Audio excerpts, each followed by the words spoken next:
আর যার মনের মধ্যে সততা আছে, আল্লাহ পাক কোনো না কোনো দিন ইনশাআল্লাহ তাকে হেদায়েত দিবে। মনের বিষয়টা আল্লাহ ছাড়া কেউ জানে না। আপনি দেখতে পারেন সমাজে অনেকে দাড়ি টুপি পাগড়ি জুব্বা সব লাগিয়ে ঘুরছে, তো বিশ্বাস করেন তাদের মনটা এমনও হতে পারে যে জানোয়ারের চেয়েও কুৎসিত, এমনও হতে পারে। আবার আপনি দেখবেন সমাজে এমন অনেক মানুষ ঘুরছে যারা হয়তো অনেক পাপে লিপ্ত মনে হচ্ছে, মনের মধ্যে সততা আছে। এমন অনেক মানুষকে আমরা দেখেছি যে ড্রাগ অ্যাডিক্টেড ছিল, মিউজিক করেছে, হারাম সম্পর্কের মধ্যে ছিল, নামাজ ঠিক মতো পড়ে নাই, কিন্তু যখনই আল্লাহর কথা আলোচনা হতো দেখতাম সে খুবই শান্তভাবে মন থেকে কথা শুনছে। কথা শুনতে শুনতে শুনতে একদিন মাশাআল্লাহ এখন দেখবেন যে চিল্লা দিয়ে বেড়াচ্ছে বিভিন্ন মসজিদে। অচত নামাজ পড়েই ভেবে বসবেন না যে অনেক কিছু করে ফেলছে। এক চিল্লা দিয়ে মনে করে ফেলবেন না যে দিনের জন্য অনেক কিছু করে ফেলছে। একটা হজ করেছেন, ওমরা করেছেন, সিয়াম রেখেছেন, দিনের জন্য দান সদকা করেছেন, একটা মাদ্রাসা মসজিদ করেছেন, ভেবে বসবেন না আপনি সব অনেক কিছু করে ফেলেছেন এবং অন্যরা সব ককরোচ তেলাপোকা, ওরা জাহান্নামে যাবে, এমনটা মনে করবেন। জানি না আমরা যে কার আমলের কতটুকু আল্লাহর কাছে কবুল হচ্ছে। এক ব্যক্তি এত পাপ করেছে যে শেষে মৃত্যুর সময় সে সন্তানদেরকে ডাকছে, ডেকে বলছে যে আমি যখন মারা যাব আমার লাশটাকে তোমরা কবর দিও না, যদি আল্লাহ পাক আমাকে ধরতে পারেন তাহলে খবর আছে আমার। কি করতে হবে? সে বলছে যে আমার দেহটাকে তোমরা পুড়িয়ে ফেলবে এবং পুড়িয়ে ফেলার পরে ছাইগুলোকে একত্রিত করবা, পরে অর্ধেক ছাই সমুদ্রে ভাসিয়ে দিবা, অর্ধেক ছাই বাতাসে উড়িয়ে দিবা। সন্তানরা তাই করলো। মৃত্যুর পর আল্লাহ পাক এই সমুদ্র এবং জমিনকে বাতাসকে আদেশ করলেন যে তোমরা ছাই জড়ো করে দাও। আর মানুষ আর জিন আল্লাহর কথা না শুনলেও এই প্রকৃতি আল্লাহ পাকের কথা শোনে। বিজ্ঞান বলে প্রকৃতি থেকে সব হচ্ছে। কি প্রকৃতি? প্রকৃতি কি, কাকে বলে? মানুষকে আল্লাহর ইবাদতকে বাদ দিয়ে প্রকৃতি পূজায় নিয়ে গেছে। এই পুরো প্রকৃতি আর মহাবিশ্বে এক আল্লাহর ইবাদত করে। কে সৃষ্টি করলো প্রকৃতি? প্রাকৃতিক ভাবে হয়েছে সবকিছু বলে, আল্লাহ থেকে হয়েছে বলা যাবে না। বললে আপনি মৌলবাদী হয়ে যাবেন। আল্লাহ শব্দ ইউজ করলে আপনি মৌলবাদী হয়ে যাবেন। ধর্মতাত্ত্বিক শব্দগুলোকে আস্তে আস্তে উঠিয়ে দেওয়া হয়েছে। দেখবেন যুক্তি বিজ্ঞান দার্শনিক শব্দগুলোকে আনা হয়েছে। এটাও টেকনিক্যালি করা হয়েছে। কোন সেকুলার মিডিয়াতে আপনি দেখবেন না ইনশাআল্লাহ বলছে। ইনশাআল্লাহ প্রমাণ করবে যে আপনি আস্তিক না নাস্তিক। তো প্রকৃতিকে আল্লাহ পাক আদেশ করলেন এই সমুদ্র ছাই জড়ো করো, এই বাতাস ছাই জড়ো করো। তারা ছাই জড়ো করে দিল। এই ব্যক্তিকে বলা হচ্ছে তুমি জীবিত করে আল্লাহ পাক বলছেন তুমি যে এই কাজটা করেছিলে, লিমা ফাআলতা হাদা, তুমি এই কাজটা কেন করেছো? তখন এই ব্যক্তি উত্তর দিচ্ছে মিন খাশিয়াতিকা ইয়া রাব্বি ওয়া আনতা আ'লাম। হে আল্লাহ, আমি আমার বুঝে যা এসেছে আপনার ভয়েই আমি এই কাজটা করেছি, আর আপনি খুব ভালো করেই জানেন যে আমি আপনার ভয়ে করেছি নাকি অন্য কোনো কারণে করেছি। মানে আপনি আমার মনের কথা জানেন। আল্লাহ পাক তাকে মাফ করে দিন। আপনাদেরকে আমি সেই ব্যভিচারী মহিলার কথাও মনে করাই। ওই মহিলা যে ব্যক্তি একজন যৌনকর্মী ছিল, বা যেটা আমরা বলি ব্যভিচারিণী মহিলা ছিল, একটা কুকুরকে দেখেছে সে পানি পান করার জন্য তৃষ্ণার্ত, সে এটাতে মায়া করে দয়া করে তার মোজাটাকে নামিয়ে এই কূপ থেকে পানি উঠিয়ে কুকুরকে পান করিয়েছে। এই একটা কাজের বদৌলতে আল্লাহ রাব্বুল আলামিন এই ব্যভিচারী মহিলাকে মাফ করে জান্নাত দিয়ে দিয়েছে। হাদিসে এটাও এসেছে, নবী সাল্লাল্লাহু আলাইহি ওয়াসাল্লাম বলেছেন ইরহামু মান ফিল আরদ, তোমরা সবাই জমিনবাসীর প্রতি রহম করো। জমিনে মুসলিমই থাকতে হবে, তাদের প্রতি রহম করতে হবে এমন নয়, জমিনবাসী যারাই আছে সবার প্রতি রহম করো, জাতি ধর্ম বর্ণ নির্বিশেষে। এমনকি পশু পাখির প্রতিও দয়া করো। ইরহামু মান ফিল আরদ, জমিনে যারা আছে সবার প্রতি রহম করো। ইয়ারহামুকুম মান ফিস সামা, যিনি আসমানে আছেন তিনি তোমাদের প্রতি রহম করবেন ইনশাআল্লাহ। ইসলাম এই কথাগুলো বলেছে 1400 বছর আগে।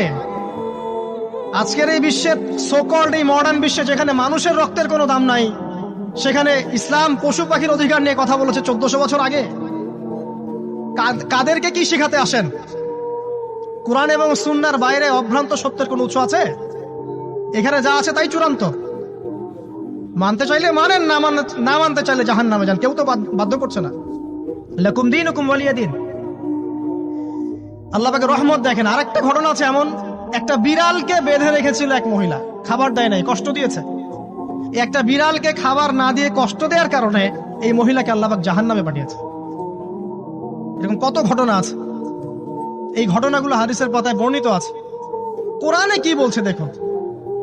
কোরআনের আমি কয়েকটা পয়েন্ট আপনাদেরকে খালি বলছি, এটা নিয়ে আমি সকালে ভাবছিলাম।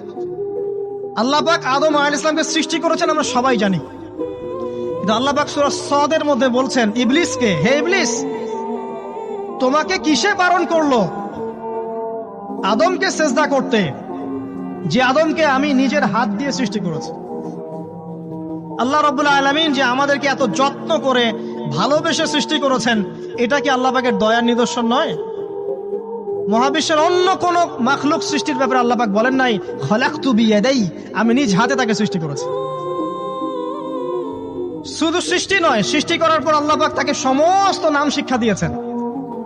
এই যে জ্ঞান শিক্ষা দেওয়া, জ্ঞান, এটা আল্লাহ পাকের সবচেয়ে বড় নিদর্শনগুলোর মধ্যে অন্যতম। এবং আল্লাহ পাকের সবচেয়ে বড় দয়া, আমার মত এটা, মানব জাতির উপরে আল্লাহ পাকের সবচেয়ে বড় দয়াটা হচ্ছে কি জানেন? আল্লাহ পাক আমাদেরকে জ্ঞান শিক্ষা দিয়েছেন, ওহী নাজিল করেছেন। এটা সব কিছুর ঊর্ধ্বে। কারণ আপনি তওবা করবেন, জ্ঞান লাগবে। নামাজ পড়বেন, জ্ঞান লাগবে। রোজা রাখবেন, জ্ঞান লাগবে। যাকাত দিবেন, ইলম লাগবে। আপনি দিনের যে কোনো আমল করেন, ইলম লাগবে। জান্নাত জাহান্নামের পথ খুঁজে পেতে হলে ইলম লাগবে। দেশ চালাবেন, ইলম লাগবে। অর্থনীতি চালাবেন, ইলম লাগবে। ইলম ছাড়া কিছু নাই, ইলমের উপরে কিচ্ছু নাই। এই ইলমটা আল্লাহ পাক কাকে শিক্ষা দিয়েছেন? আদম আলাইহিস সালামকে। আমরা তো শিখেছি সমাজবিজ্ঞান বইগুলোতে যে আমাদের পূর্বপুরুষরা নাকি গুহায় থাকতো আর গাছের ছাল পাতা খেয়ে থাকতো, তাই না? লতা পাতা খেয়ে থাকতো, গাছের ছাল পাতা খেয়ে থাকতো, পোশাক পরতো আর কি। বোগাস, ডাহা, মিথ্যা কথা। আল্লাহ রাব্বুল আলামিন সূরা বাকারা এবং সূরা আরাফ পড়ে দেখেন, আল্লাহ পাক বলছেন যে আদম আলাইহিস সালামকে আল্লাহ পাক সমস্ত নাম জ্ঞান শিক্ষা দিয়েছেন। মহাবিশ্বের যে প্রয়োজনীয় জ্ঞানগুলো আছে সেগুলো আল্লাহ পাক আদমকে শিখিয়েছেন আলাইহিস সালাম। ওয়াল্লামা আদামাল আসমাআ কুল্লাহা, আল্লাহ পাক আদমকে সমস্ত নাম শিক্ষা দিয়েছেন। আমাদের পিতা মাতারা মূর্খ ছিলেন না, তারা সৃষ্টি থেকেই জ্ঞানী ছিলেন। আদম আলাইহিস সালামের পারমাণবিক বোম বানানোর কোনো প্রয়োজন ছিল না, ছিল? বানান নাই। আপনার মধ্যে এই জ্ঞানটা আসছে কিভাবে? বাই ডিএনএ আপনি জ্ঞান পাচ্ছেন, কারণ আমরা আদম সন্তান। অনেক জ্ঞান আমাদের ভিতরেই আছে, এগুলো চর্চার মধ্য দিয়ে, গবেষণার মধ্য দিয়ে প্রস্ফুটিত হয় মাত্র। জ্ঞান ভিতরে আছে আমাদের, আমাদের পিতাকে জ্ঞানী করে পাঠানো হয়েছে। এই জ্ঞান শিক্ষা দেওয়াটা হচ্ছে আল্লাহ পাকের সবচেয়ে বড় দয়াগুলোর মধ্যে একটা। রহম করেছেন। শুধু তাই নয়, আদম আলাইহিস সালামকে এমন জ্ঞান শিক্ষা দিয়েছেন যে জ্ঞান ফেরেশতারা পর্যন্ত জানতো না। এটা কি দয়া নয়? এটা কি আদম সন্তানের প্রতি ভালোবাসা নয়? তারপরে সেজদা করিয়েছেন। মহাবিশ্বে অন্য কাউকে কি সেজদা করানো হয়েছে? কোরআনে কি এমন কোন দলিল আছে যে আদম আলাইহিস সালাম ছাড়া অন্য কাউকে সব ফেরেশতারা সেজদা করেছেন? আছে? তাহলে এই যে সম্মান দেয় আল্লাহর পক্ষ থেকে, সম্মান কিসের ভিত্তিতে? সম্মান শারীরিক ক্ষমতার ভিত্তিতে? সম্মানটা কি কারণে? জ্ঞানের কারণে, ইলমের কারণে, জ্ঞানের কারণে সম্মান। এই সম্মান দেয়াটা কি আল্লাহ পাকের রহমত এবং দয়ার নিদর্শন নয়? অতএব সম্মান পেতে হলে, আল্লাহর রহমত পেতে হলে সেই জ্ঞানের চর্চায় আবার ফিরে আসতে হবে। আপনি যদি আজও সেই ওহির জ্ঞানের চর্চা করেন, আল্লাহ পাক এই পৃথিবীবাসীর বুকের মধ্যে আপনার জন্য সম্মান পয়দা করে দিবেন ইনশাআল্লাহ। দেখেন, ওই সেই জ্ঞানী যদি আপনি এখনো চর্চা করেন, আজও আপনি সম্মানিত হবেন ইনশাআল্লাহ। ব্যক্তি চর্চা করলে ব্যক্তি সম্মানিত হবে, একটা পরিবার চর্চা করলে ওই পরিবার সম্মানিত হবে, একটা সমাজ যদি চর্চা করে সেই ওহির জ্ঞান, ওই সমাজ সম্মানিত হবে। একটা দেশে যদি আপনি ওই ওহিভিত্তিক জ্ঞান ছড়িয়ে দেন, পুরো দেশকে আল্লাহ পাক সম্মানিত করবে ইনশাআল্লাহ, পুরো জাতিকে সম্মানিত করবে ইনশাআল্লাহ। আরো সামনে যান, এই যে আদম এবং হাওয়া আলাইহিস সালাম গাছের কাছে চলে গেলেন, ফল খেয়ে ফেললেন, কারণ আমরা আদম সন্তান, ভুল করি। আল্লাহ পাকে সাথে সাথেই বহিষ্কার করে দিয়েছেন? না, আল্লাহ পাক তওবা করার জন্য কালিমা শিখিয়ে দিয়েছেন। সুবহানাল্লাহ, তাদের কালিমা জানা ছিল না।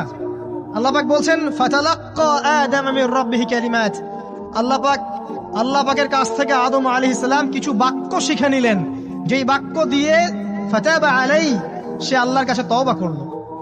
কোন সেই বাক্য? সূরা আরাফে আছে, রব্বানা যালামনা আনফুসানা ওয়া ইল্লাম তাগফির লানা ওয়া তারহামনা লানাকুনান্না মিনাল খাসিরিন। এই দোয়া কে শিখিয়ে দিয়েছে? আল্লাহ। এই তওবার বাক্য যে শিখিয়ে দেয়, এটা কি দয়ার পরিচয় নয়? আমরা আল্লাহর কাছে ফিরে যাব, তওবা করব, ইস্তেগফার করব, এই জ্ঞানটা শিখিয়ে দেয়া কি আল্লাহ পাকের দয়ার পরিচয় নয়? না, আমরা কিভাবে ক্ষমা চাইতাম? কিভাবে ক্ষমা চাইলে আল্লাহ পাক সমস্ত গুনাহ মাফ করবেন? এই পদ্ধতিগুলো বলে দেয়া কি আল্লাহ পাকের দয়ার পরিচয় নয়? তারপর সামনে যান, পৃথিবীতে নামিয়ে দিয়ে আল্লাহ পাক ক্ষান্ত হয়ে যাননি। আল্লাহ রাব্বুল আলামিন আসমান থেকে হেদায়েতের গ্রন্থ পাঠিয়েছেন, বলেছেন এই গ্রন্থের মধ্যে যা আছে মেনে চললে তোমরা আবার জান্নাতে ফিরে আসবে ইনশাআল্লাহ। আল্লাহ পাক আদম এবং হাওয়া আলাইহিস সালাম এবং আদম সন্তান সবাইকেই সৃষ্টি করেছেন, উদ্দেশ্য হচ্ছে আল্লাহ পাক আমাদেরকে জান্নাত দিতে চান। আল্লাহ পাক চান যে আমরা যেন জান্নাতে যাই। যদি আমরা জান্নাতে যেতে না পারি পরকালে, একটা কারণে যেতে পারবো না, অনলি একটা কারণ, সেটা হলো আমাদের নিজের দোষে। একটা কারণ, যারা জাহান্নামে যাবে মানুষ এবং জিনদের মধ্যে, নিঃসন্দেহে মহাবিশ্বে তারা ছাড়া জাহান্নামে যাওয়ার উপযুক্ত কেউ ছিল না। ও জাহান্নামে যাওয়ার উপযুক্ত ছিল বলেই আল্লাহ পাক তাকে জাহান্নামে পাঠাবেন। আর যারাই জান্নাতে যাবে প্রত্যেকেই শুধু আমলের বদৌলতে যাবে না, বরং আল্লাহ পাকের রহমতেই যাবে। কেউই তার আমল দিয়ে জান্নাতে যেতে পারবে না। নবী সাল্লাল্লাহু আলাইহি ওয়াসাল্লাম এমন ভাষ্য বলছেন, ইল্লা আনা, আমিও না, ইল্লা বিরহমাতিল্লাহ, আমিও নয়, তবে আল্লাহ পাকের দয়া আমাকে ঘিরে ধরবে। আল্লাহ পাকের রহমত যাদের উপরে বর্ষিত হবে তারাই জান্নাতে যাবে ইনশাআল্লাহ। কে আমল দিয়ে যেতে পারবে না। যত আমলই করি বলা যাবে না এই আমলের বদৌলতে জান্নাতে যেতে পারবো। আল্লাহ পাক দয়া না করলে হবে না। আল্লাহ পাক চান যে আদম সন্তান যেন জান্নাতেই যায়। এই কারণেই সৃষ্টি করা, এই কারণেই আপনার ওহী ভিত্তিক গ্রন্থগুলো পাঠানো, এই কারণে নবী রাসূল পাঠানো, আলেম ওলামা সৃষ্টি করা, মানুষকে সতর্ক করা, হায়াত দেয়া, বারংবার জীবনে চলতে ফিরতে আপনাকে অ্যালার্ম করা হয়, আল্লাহর পথে ফিরে আসেন, আল্লাহর পথে ফিরে আসেন। অ্যালার্ম করা হয় না? বিপদ দিয়ে আপনাকে অ্যালার্ম করা হয় আল্লাহর পক্ষ থেকে। আপনি চলতে পথে হোঁচট খান, আল্লাহ আপনাকে অ্যালার্ম দেন, ফিরে আসো।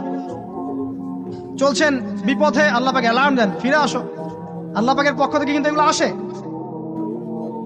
অদ্ভুত একটা হাদিস বললাম, অদ্ভুত বলতে বলছি অ্যামেজিং হাদিস, যে একজন সাহাবী বলছেন, সালমান রাদিয়াল্লাহু আনহু, তিনি বলছেন যে যখন মুমিনের উপর বিপদ আপদ বালা মুসিবত আসে, তখন মুমিনের এই বিপদ আপদ বালা মুসিবত রোগ শোকের বদৌলতে আল্লাহ পাক তার গুনাহগুলোকে মাফ করে দেন এবং তার মর্যাদাকে বাড়িয়ে দেন, এবং সে আল্লাহর দিকে ফিরে আসার অনুশোচনা করার সুযোগ পায়।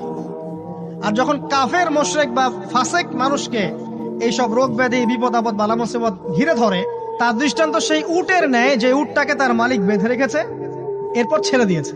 সে উটটা বুঝতেও পারলো না কেন তার মালিক তাকে বেঁধে রাখলো আর কেনই বা তাকে ছেড়ে দিল। কথাটা কি বুঝতে পারছেন? যারা আল্লাহ দ্রোহী, তাদের উপর যখন বিপদ আপদ বালা মুসিবত আসতে থাকে, তারা বুঝে না যে কি জন্য আসলো আর কেন চলে গেল। কিন্তু মুমিন ব্যক্তি যারা মুসলিম, আল্লাহর অনুগত, তাদের বিষয়টা হচ্ছে এমন বিপদ আপদ বালা মুসিবত রোগ ব্যাধি তাদেরকে আল্লাহর দিকে ফিরিয়ে নিয়ে আসবেন। দেখুন, এই যে পৃথিবীতে নামিয়ে দেয়া, এরপর আল্লাহর পক্ষ থেকে ঐশী গ্রন্থগুলো পাঠানো, নবী রাসূল পাঠানো, আলেম ওলামা পাঠানো, আপনাকে হায়াত দেয়া, আপনাকে রিজিক দেয়া, এই শ্বাস নেয়ার ক্ষমতা দেয়া, আপনাকে জ্ঞান বুদ্ধি দেয়া, বিবেক দেয়া। এই যে একটু আগে তেলাওয়াত করলো শুরুর আগে নবী মুসা আলাইহিস সালামের ঘটনা, বনু ইসরাইল একটার পর একটা অবাধ্যতা করেই গেছে। আল্লাহ পাক তারপরেও তাদের কাছে নবী পাঠিয়েছেন, নবী মুসাকে পাঠিয়েছেন। ফেরাউনের মতো জালেম শাসকের হাত থেকে বনু ইসরাইলকে আল্লাহ পাক উদ্ধার করেছেন। এটা কি দয়ার পরিচয় নয়? নবী মুসা আলাইহিস সালাম গাছের নিচে বসে আছেন, খাবার নাই, বাসস্থান নাই, কিচ্ছু নাই, বরং তার গায়ে একটা অপবাদ দেওয়া হয়েছে যে তিনি নাকি একজন মানুষকে খুন করেছেন, অথচ তার ইন্টেনশন সেটা ছিল না। তিনি একটা ঘুষি দিয়েছেন লড়াই থামানোর জন্য, ওই এক ঘুষিতেই সেই ব্যক্তি ডেড। এবার তিনি গাছের নিচে বসে দোয়া করছেন, রব্বি ইন্নী লিমা আনজালতা ইলাইয়া মিন খাইরিন ফাকির।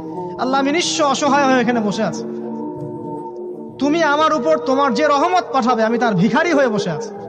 দোয়া করার সাথে সাথেই ওই শুআয়ব আলাইহিস সালামের মেয়ে হেঁটে হেঁটে চলে আসলো। তিনি স্ত্রী পেলেন, তিনি শ্বশুর পেলেন, একজন নবী পরিবার পেলেন, বাসস্থান পেলেন, চাকরি পর্যন্ত পেলেন। 8 বছর তিনি রাখালি করেছেন শুআয়ব আলাইহিস সালামের ফার্মের মধ্যে। দয়া মুহূর্তেই চলে আসবে, শুধু আল্লাহর দিকে অভিমুখী হলেই হয়, এগুলো দয়া। আইয়ুব আলাইহিস সালামের কথা মনে আছে না? দীর্ঘদিন রোগে ভুগছেন, চিকিৎসা হচ্ছে না, ভালো হচ্ছে না, শেফা হচ্ছে না।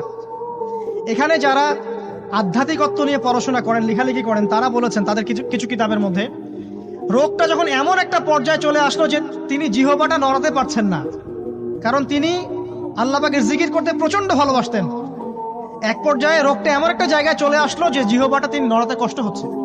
তখন গিয়ে তিনি বলছেন, রব্বি আন্নী মাসসানি আদ-দুররু ওয়া আনতা আরহামুর রাহিমিন, হে আল্লাহ, আমাকে কষ্ট স্পর্শ করেছে, আর তুমি তো ক্ষমাকারী এবং রহমকারীদের মধ্যে সর্বশ্রেষ্ঠ রহমকারী। আমি জিকির করতে পর্যন্ত পারছি না, আল্লাহ আমার রোগটা শেফা দিয়ে দাও। বলার সাথে সাথে আল্লাহ রাব্বুল আলামিন প্রস্রবণ ঝর্ণা তৈরি করলেন, এখানে গোসল করো, শেফা হয়ে গেল। এগুলো কি রহমতের পরিচয় নয়? এখানে এক্সপার্ট স্কলার এমনও বলেছেন, আজকে আমরা যারা বাহ্যিক সৌন্দর্য নিয়ে বেশি গর্ব করি আর কি, আত্মিক সৌন্দর্যের চাইতে বাহ্যিক সৌন্দর্য নিয়ে যারা বেশি গর্ব করি, যদি আল্লাহ পাক আমাদের পোশাকটাকে পরিবর্তন করে দেন, আত্মাটাকে দেহের পোশাক দেন আর দেহটাকে আত্মার পোশাক বানায় দেন, তাহলে দুর্গন্ধে কি আমাদের সামনে আসতে যাবে না। কথা আপনারা বুঝতে পারছেন না? আইয়ুব আলাইহিস সালামের আত্মাটা ছিল পবিত্র, পরিশুদ্ধ, তার দেহের মধ্যে রোগ হয়েছিল। আর এই পুরো বিশ্বের ম্যাক্সিমাম লোকের মানুষের রোগ এখন আত্মায়, দেহে নয়।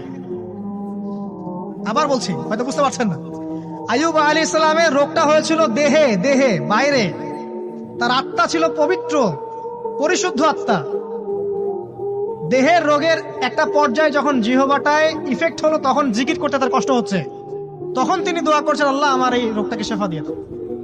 আর এখনকার পুরো জেনারেশন, এই সভ্যতার রোগ হচ্ছে ভিতরে আত্মায়। দেহের রোগের চাইতে এদের আত্মার রোগটা বেশি। এখন এই আত্মাটাকে যদি দেহ বানিয়ে দেওয়া হয় আর দেহটাকে আত্মার পোশাক পরিয়ে দেওয়া হয়, দুর্গন্ধে কেউ সামনে আসতে চাবে না। তাই আইয়ুব আলাইহিস সালামের সেই দোয়া এখন আমাদের বেশি করা উচিত।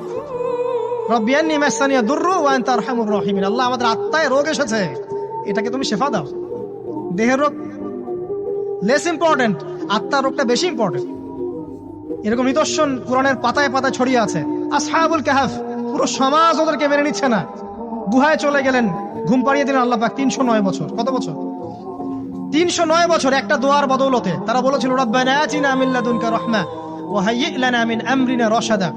আল্লাহ পাক শুধু ঘুম পাড়িয়ে রাখলেন না, তাদের মধ্য দিয়ে আল্লাহ পাক পুরো একটা সভ্যতাকে হেদায়েত করে দিলেন। আলহামদুলিল্লাহ, যে সভ্যতা বিশ্বাস করতো না যে পরকাল বলে কিছু আছে। দাকিয়ানুস বাদশার সেই জুলুম থেকে আল্লাহ পাক এই 10 জন বা 9 জন যুবককে বাঁচালেন, ওদেরকে কিয়ামত পর্যন্ত কোরআনের পাতায় স্থান দিলেন, নিদর্শন বানালেন, এবং তাদের মধ্য দিয়ে একটা পুরো সভ্যতাকে হেদায়েত দিলেন। সুবহানাল্লাহ, যেখানে যাবেন এই নিদর্শন। আর কার কথা বলবো? যুলকারনাইন, মনে আছে? কোন সূরা আছে যুলকারনাইনের কথা? সূরা কাহফ। আল্লাহ পাক তাকে এমন রহমত করেছিলেন যে মাশরিক মাগরিব, মানে পূর্ব পশ্চিম পর্যন্ত তাকে রাজত্ব দিয়ে দিয়েছেন। আজকে তো আমরা এই সামান্য একটু ক্ষমতা পেলেই আমাদের কেউ চেনে না, গায়ে হাতি দেওয়া যায় না, ঠিক আছে? মানে তখন সে নিজেকে মনে করে যে সে এই পৃথিবীর সবকিছু, বাকি মানুষ আর মানুষ না। ক্ষণস্থায়ী সামান্য একটু ক্ষমতা দিয়ে দেখবেন আমাদের অবস্থা খারাপ। আমাদের এই যে জীবন, আমাদের রিজিক, আমাদের পরিবার, আমাদের সুস্থতা, আমাদের জ্ঞান, আমাদের সমাজ বলেন, রাষ্ট্র, আমাদের অর্থনীতি, এই বিশ্ব, এই সব কিছুই একটা বিষয়কে কেন্দ্র করে টিকে আছে। শুধুমাত্র একটা বিষয়ের সাথে এই পুরো মহাবিশ্ব সম্পর্কিত। আমাদের জীবনের প্রতিটা বিষয় শুধুমাত্র এবং শুধুমাত্র আল্লাহ পাকের রহমতের উপর টিকে আছে। আল্লাহ পাকের রহমত আমাদের ব্যক্তি জীবন, পারিবারিক জীবন, আমাদের দেহ, আমাদের মন, আমাদের জ্ঞান, অর্থনীতি, ব্যবসা বাণিজ্য, আমাদের রাষ্ট্র, সবকিছুর মধ্যে শুধুমাত্র আল্লাহ পাকের রহমত দিয়ে ভর্তি।